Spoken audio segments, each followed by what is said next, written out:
शासनाने पहिल्या टप्प्यात केवळ 21,000 पदांची जाहिरात काढून आतापर्यंत 11,000वर अल्प उमेदवारांना न्याय दिला आहे। किमान रिक्त पदे व गुणवत्तापूर्ण उमेदवारांची संख्या व दुसरीकडे रिक्त पदांची असलेली आकडेवारी लक्षात घेता दुसऱ्या टप्प्यात 30,000 पदे भरतीची जाहिरात काढून अभियोग्यता धारकांना न्याय मिळावा या मागणीसाठी नागपूर येथे 16 डिसेंबरपासून आयोजित हिवाळी अधिवेशनादरम्यान आंदोलन छेडण्याचा इशारा युवा विद्यार्थी असोसिएशनच्या वतीने निवेदनातून देण्यात आला आहे। राज्यात अनेक दिवसापासून अभियोग्यता बुद्धिमत्ता चाचणी झाली। दुसरीकडे राज्यात जिल्हा परिषद, महानगरपालिका, नगर परिषद, खासगी शैक्षणिक संस्था, कटक मंडळे येथे शिक्षणाच्या रिक्त पदांचा आकडा 2022च्या संचमातेनुसार मोठ्या प्रमाणावर आहे। अशातच पात्र उमेदवारांची संख्या ही लाखांच्या संख्येत आहे। यापूर्वी आंदोलनावेळी लेखी पत्राद्वारे आश्वासित केले, अद्याप त्यावर कार्यवाही दिसून न आल्याने राज्यातील सर्व उमेदवारांनी अधिवेशन दरम्यान तीव्र आंदोलन छेडण्याचा इशारा युवा विद्यार्थी असोसिएशनच्या अध्यक्ष तुषार देशमुख यांनी प्रसिद्ध पत्रकाराद्वारे दिला आहे। अजिंक्य महाराष्ट्र न्यूज सोबत प्रतिनिधी नामदेव मंडपे, जालना। यादव सदस्य नागपूर आंदोलन 8 डिसेंबर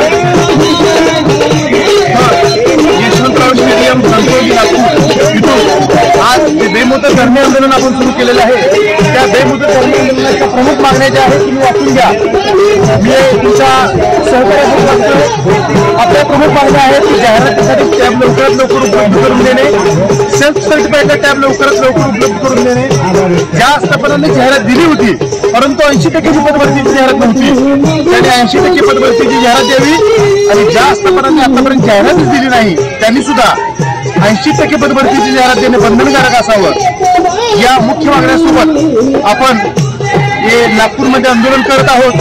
आपल्या आंदोलनाचा पहिला दिवस आणि माननीय तुषारदादा देशमुख यांच्या अध्यक्षतेखाली, संदीप कांबळे सर यांच्या मार्गदर्शनाखाली तसेच आपले मान्यवर संदीप भोसले सर यांच्या मार्गदर्शनाखाली आपण कोर टीम आणि सर्वसामान्य वेतनधारक यांच्या मार्फत जो हा लढा उभा केलेला आहे त्या लढ्याचा आज पहिला दिवस आहे।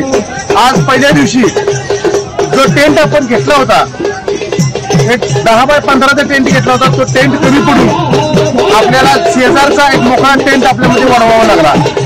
कारण अभियोग्यताधारकांची संख्या सकाळी दुपारी 12 वाजल्यापासून ही सतत वाढत आहे।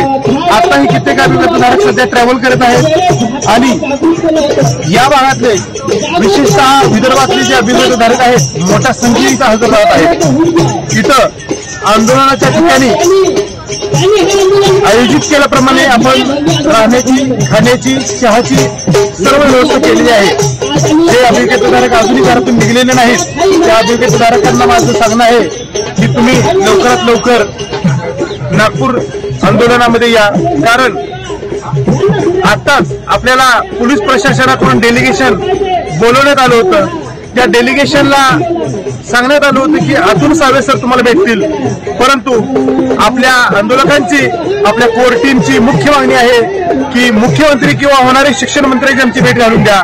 कारण जिथं आपले प्रॉब्लेम सॉल्व्ह होतात तिथं बोलण्यामध्ये जास्त अनुचित असतं किंवा ते उचित असतं। जिथं प्रॉब्लेम आपले सॉल्व्ह होतील तिथंच बोलणं उचित असतं। त्यामुळं आज आपली डेलिगेशन टीम न जाता आपण योग्य त्या व्यक्तीची भेट घालून देण्यासाठी ते डेलिगेशन टीम आपली गेलेलीच नाही, आपण न जाणं स्वीकारलेलं आहे।